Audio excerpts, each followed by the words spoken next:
Welcome! Dr. Plague has been vaccinated, inoculated, immunized, or whatever you'd like to call it.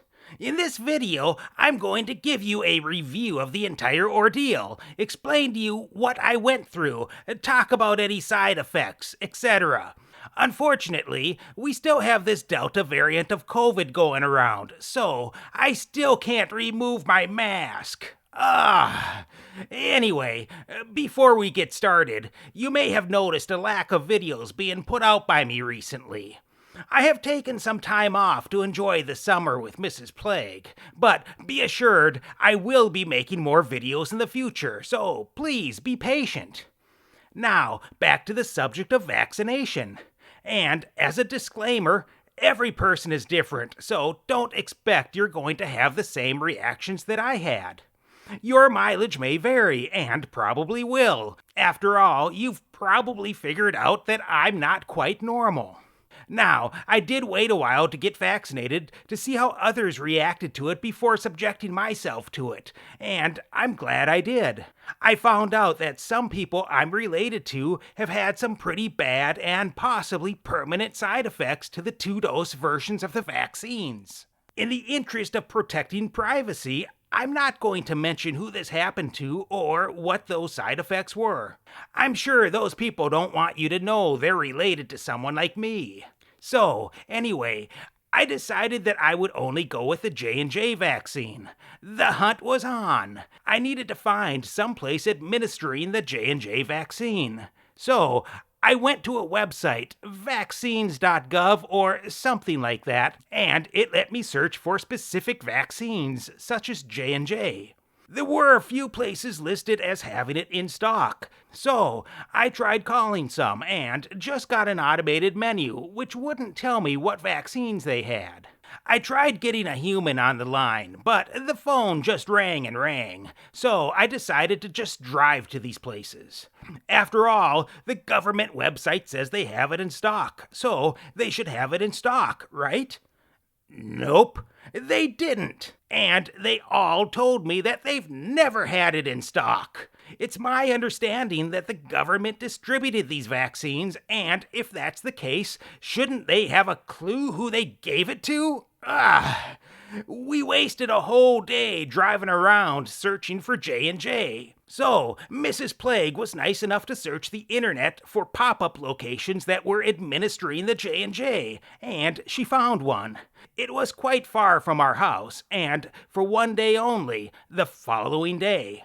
We knew a church near us was having a vaccination clinic the next morning, but didn't know what vaccine they had, so we thought we would check them out first before driving all the way to the pop-up location. When we entered their parking lot, we asked them if they had the J&J, and the guy there said he thought so, but wasn't sure, so we drove in and parked. We went to the nurse and found out it wasn't the J&J, so we drove all the way to the pop-up location. At this point, with all my frustration, I was expecting them not to have what they were advertising. We get there, and they had a tented-off area with a receptionist right inside and two nurses at desks ready to administer vaccines. They had about 6 chairs or so in the back, which you are supposed to wait in for about 15 minutes after getting your shot, just to make sure there are no bad reactions to the vaccine. There was only one patient there, sitting in the chairs waiting out his 15 minutes, and no one in line. I asked if they had the J&J, and to my pleasant surprise, I was told yes. I was asked if I wanted to be vaccinated, and I said yes. At that point, they had me fill out a bunch of paperwork. Well, actually, not real paper. I filled it out on a cell phone. I had to give them some identifying info such as my name, address, date of birth, phone number, and they asked for some other info that wasn't required, such as ethnicity. Of course, they asked how I was feeling that day and if I had any symptoms, or whether I had been in contact with anyone who tested positive. I hadn't. I was going to enter my insurance info, but the receptionist told me to skip that to speed things up. She said they didn't need insurance or proof of identity, so I skipped all that. Then came time for the fine print and the signature. Now, just so you know, I always read all the fine print before signing something. Just be glad you weren't there when I closed on my house and had a stack of paperwork this thick to sign. So, reading through the fine print, I was basically signing my life away. In my own words, what they were saying was basically, we believe this vaccine is safe, but if anything bad happens to you after taking it, it's your own fault for trusting us. Ah. I was nervous since they did not have full FDA approval yet, but I knew I had to take one for the team, so I signed it. While I was filling out the paperwork, one guy came along and asked the receptionist what vaccine they were giving, and when he found out it was the J&J, he looked disgusted and said forget it and walked away. Why someone would want to reject the J&J, which is a one-shot deal, I don't know, but that's his choice. So now it came time to sit down with the nurse. I asked her if it was okay to take Excedrin migraine medication after getting the shot, since that is the only medication I ever take, and only when needed. She said yes, that is okay, just don't take any ibuprofen. Then she asked me what side I sleep on. I was confused and told her I don't have a particular side that I sleep on. I'm not prejudiced. I sleep in every position. Left, right, back, front. I guess I didn't realize that some people have a primary side that they sleep on. I would find it very uncomfortable to sleep on only one side all the time. She told me that when she got the shot, she didn't realize that it was in the arm that she sleeps on and had a hard time sleeping the next few days. When I sleep on my side, I put my arm above my head like this, so it doesn't matter anyway, and I just had her put it in my left arm. I could feel the pinch of the needle as it went in, but it wasn't too bad. The nurse told me the more I use the arm, the less sore it will be, and placed a Band-Aid on me. After the shot, the nurse had me fill in my name and birth date on my vaccine card in front of her, then handed it to me and asked me to wait 15 minutes in a chair before leaving. It was a Saturday morning around noon when I got the shot. For the rest of the day, I felt a little weak, but not bad. I drank plenty of water and had some chicken noodle soup from Panera Bread after the shot. The arm didn't really get sore until later that night, and it wasn't too bad. I slept fine that night, and on Sunday morning the arm was quite sore, but tolerable. I took the Band-Aid off before showering and noticed that there was a small bump, much like a mosquito bite. The location on the arm where I received the shot was quite warm to the touch, much warmer than the other arm. I had a slight headache, so I ended up taking some Excedrin, and not only did that take care of the headache, but most of the soreness in the arm went away too. I was fine most of the day on Sunday up until bedtime. Shortly before I went to bed, maybe around 9 p.m., I started to feel a little cold, but not too bad.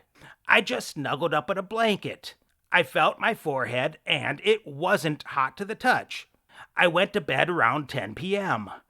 I woke up at midnight, and I was very cold, shivering, teeth chattering.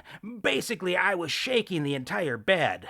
I was surprised that Mrs. Plague was able to sleep through all the ruckus. I felt my forehead, and this time it was very hot to the touch. I noticed that the muscle in my arm, right by where I got the shot, started to twitch or spasm. Now, I don't get many muscle twitches, and normally they don't really hurt. They're more of an annoyance than anything. But some of these twitches were more intense than others, and those intense twitches actually shot a good amount of pain through my arm. I wrapped up tightly in the covers to warm up, and somehow I was able to fall back to sleep. I woke up again around 3 a.m., and this time I felt fine, and the twitching was gone. I wasn't cold, and my forehead felt normal again. I am not sure how long the fever lasted, since I slept through most of it, but it was probably less than 5 hours. The fever wasn't too bad, and I didn't feel sick or anything. I just felt like I was very cold. Kind of like going outside in your underwear in the winter when it is below zero. The soreness in the arm gradually decreased each day until it finally went completely away, about a week later. The worst part was pulling off the Band-Aid. It was like waxing all the hair off my arm, and it hurt. That was the worst of all the pain I went through. You're such a wimp. It didn't hurt at all when I pulled my Band-Aid off. You don't have hairy arms like I do. It really did hurt.